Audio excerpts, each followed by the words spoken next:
Welcome back to Random History, the podcast where we dig up the bizarre, the forgotten, and the downright weird stuff from the dusty archives of the past. I'm your navigator as we explore the little-known events and people that make history such an amazing subject. These are not the topics you would have heard about in school. In fact, if you did hear about them, you are likely to think that they could not possibly be real.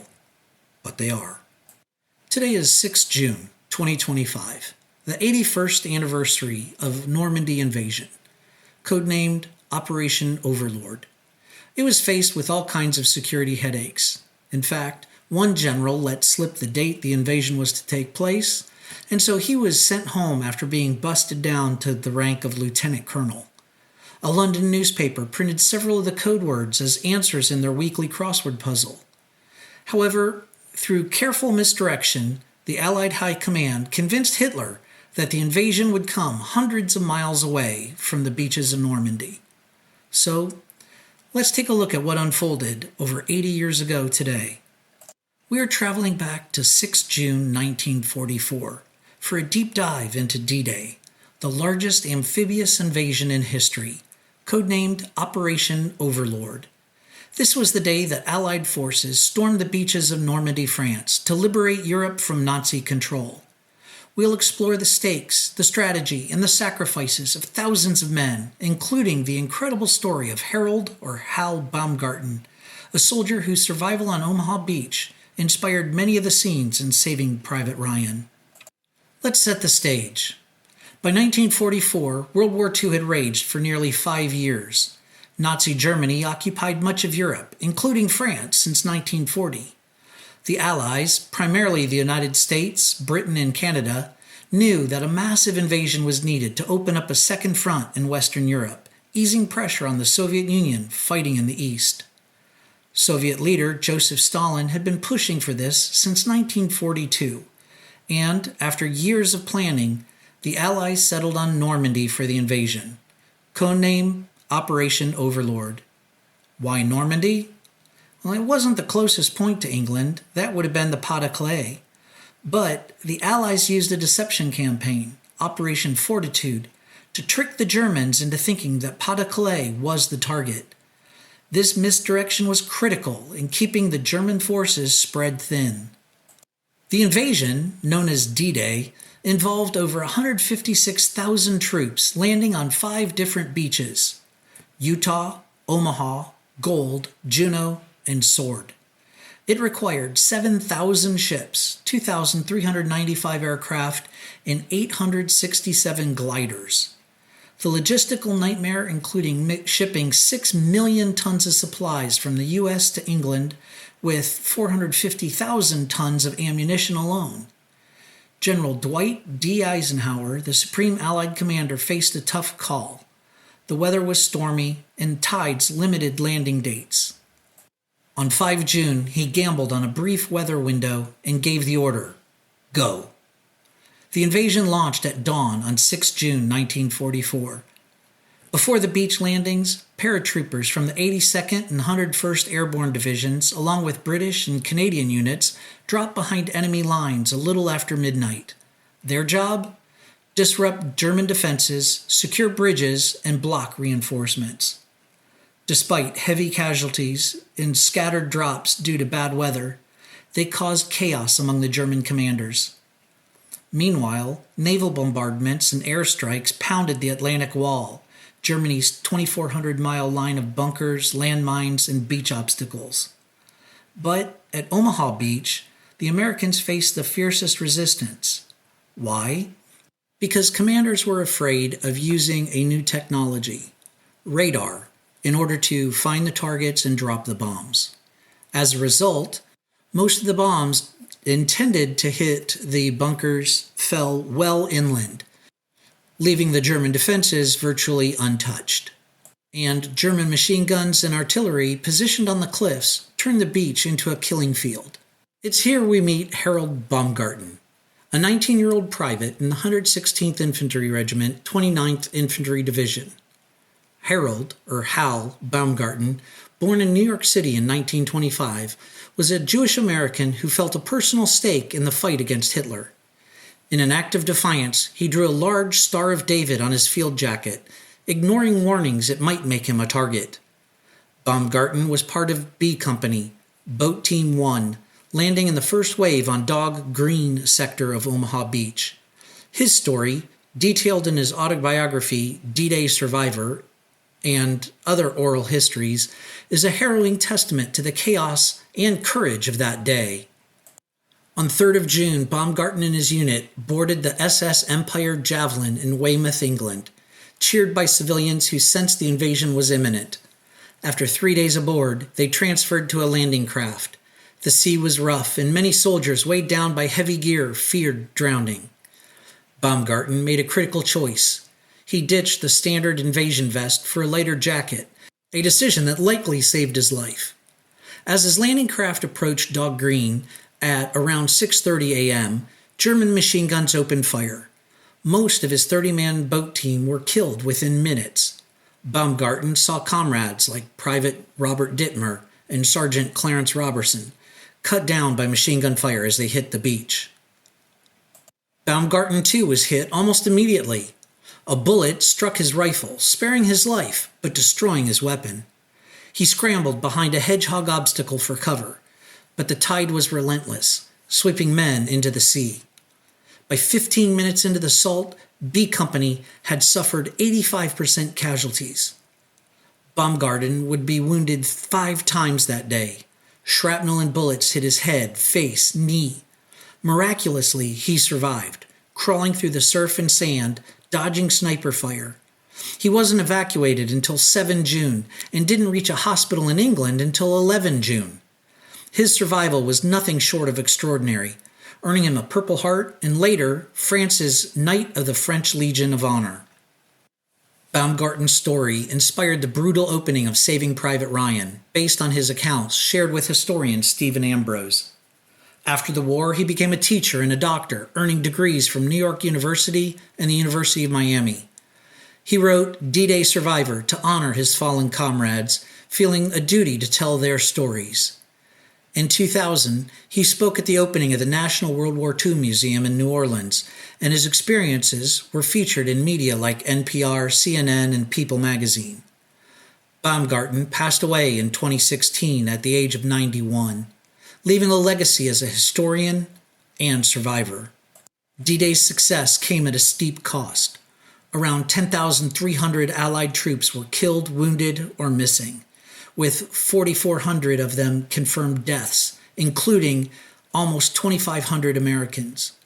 By 30 June, over 850,000 troops, 148,000 vehicles, and 570,000 tons of supplies had landed, paving the way for the liberation of France by August of 1944, and Germany's ultimate surrender in May of 1945. Harold Baumgarten's survival reminds us of the individual courage behind those numbers. Each soldier faced unimaginable odds, yet their collective effort turned the tide of the war. As we reflect on D-Day, we honor the bravery of those like Baumgarten who stormed the beaches and the paratroopers, sailors, and airmen who supported them. Their sacrifices reshaped history, proving that even in the darkest moments, courage and unity can prevail. The actions of Hal Baumgarten earned him a Purple Heart and membership in the French Legion of Honor, but the intense action of the Normandy Invasion saw 4 other men rise above and beyond even the heroism of Baumgarten. In the Today's Hero segment for today, I want to honor the 4 men who were recognized for their contributions to the victory with the Medal of Honor. Out of the thousands that were killed or wounded, these were the only 4 men to be honored with the nation's highest military honor. These are their stories. For today's true hero, we're stepping into the blood-soaked beaches of Normandy, France, on June 6, 1944. D-Day, the largest amphibious invasion in history. Amid the chaos of Operation Overlord, 4 American servicemen stood out for their extraordinary bravery, earning the Medal of Honor, the nation's highest military award. These men, Brigadier General Theodore Roosevelt Jr., Technician 5th grade John J. Pender Jr., First Lieutenant Jimmy W. Monteith Jr., and Private Carlton W. Barrett, faced unimaginable odds to turn the tide of World War II. As I said earlier, by 1944, Nazi Germany had controlled Western Europe for 4 years. The Allies, led by the US, Britain, and Canada, launched D-Day to liberate France and defeat Hitler. Over 156,000 troops stormed 5 beaches: Utah, Omaha, Gold, Juneau, and Sword, supported by over 7,000 ships and 11,000 aircraft. Omaha Beach was the deadliest, with German machine guns and artillery on the cliffs turning it into a slaughterhouse. It's here, and on Utah Beach, that our 4 heroes earned their place in history. Let's start with Theodore Roosevelt Jr. Brigadier General Theodore Roosevelt Jr., age 56, was the eldest son of President Theodore Roosevelt.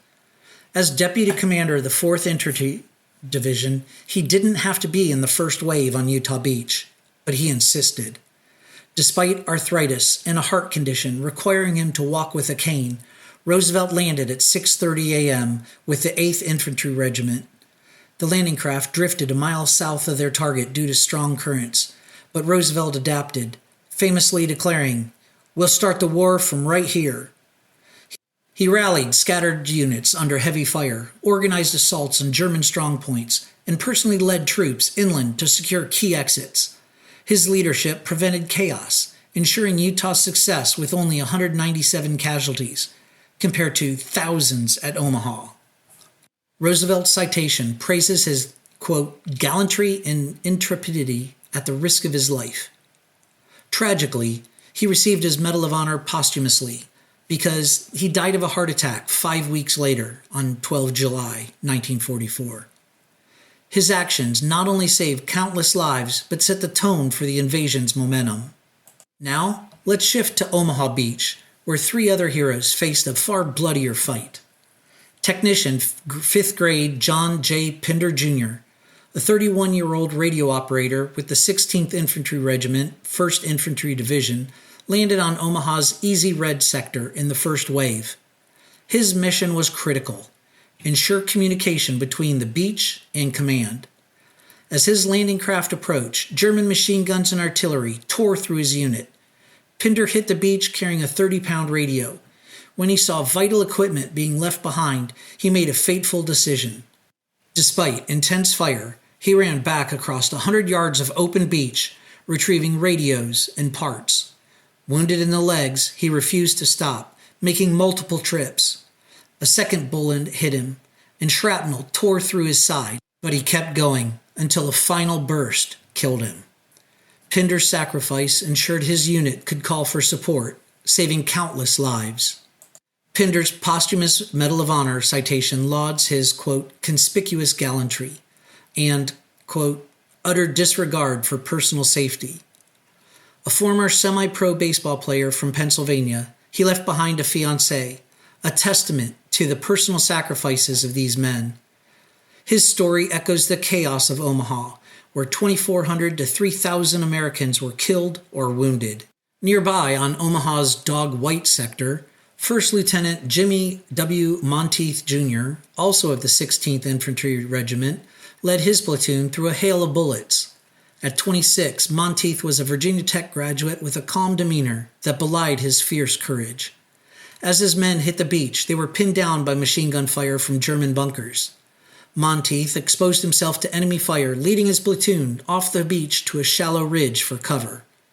He then organized 2 Sherman tanks, guiding them through minefields to blast German positions. When his men hesitated, Monteith ran ahead, calling them forward, and secured a critical path inland. As he returned to direct further assaults, a German sniper killed him. Monteith's posthumous Medal of Honor citation highlights his, quote, "extraordinary heroism" and leadership under fire. His actions opened a breach in the German defenses, allowing follow-on forces to push inland. Without men like Monteith, Omaha Beach might have been a catastrophic failure. Our final hero, Private Carlton W. Barrett, was a 24-year-old field guide with the 18th Infantry Regiment, 1st Infantry Division, also on Omaha Beach. Barrett's role was to guide troops and carry messages, but he became a lifesaver. As bullets and shells rained down, he waded through neck-deep water, pulling wounded soldiers to safety. Time and again, he braved open ground to deliver messages between pinned-down units, maintaining cohesion. His actions saved numerous lives and kept his unit operational, despite 70% casualties in his sector. Unlike the others, Barrett survived D-Day and the war, passing away in 1986. Barrett's Medal of Honor citation praises his, quote, intrepidity and disregard of personal safety. His survival made him a living testament to D-Day's heroism, speaking at veterans events until his death. Together, these four men, Roosevelt, Pinder, Monteith, and Barrett, represent the courage that defined D-Day.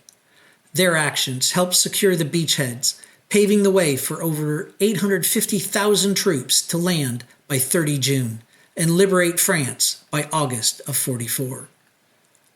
D-Day's cost was staggering: 4,413 Allied deaths, including 2,499 Americans.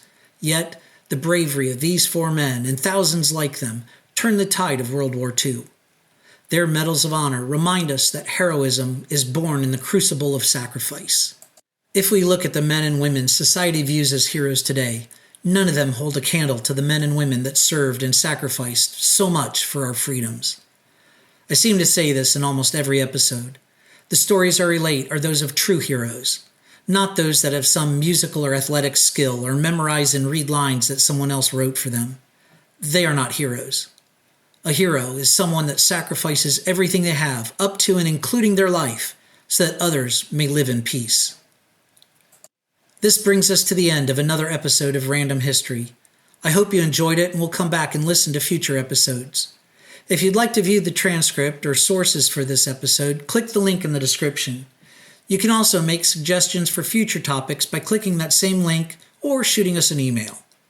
As always, I want to thank Argos Media for producing Random History and to thank my wife for her continued support and inspiration. So until next time, make some history of your own. Navigator out.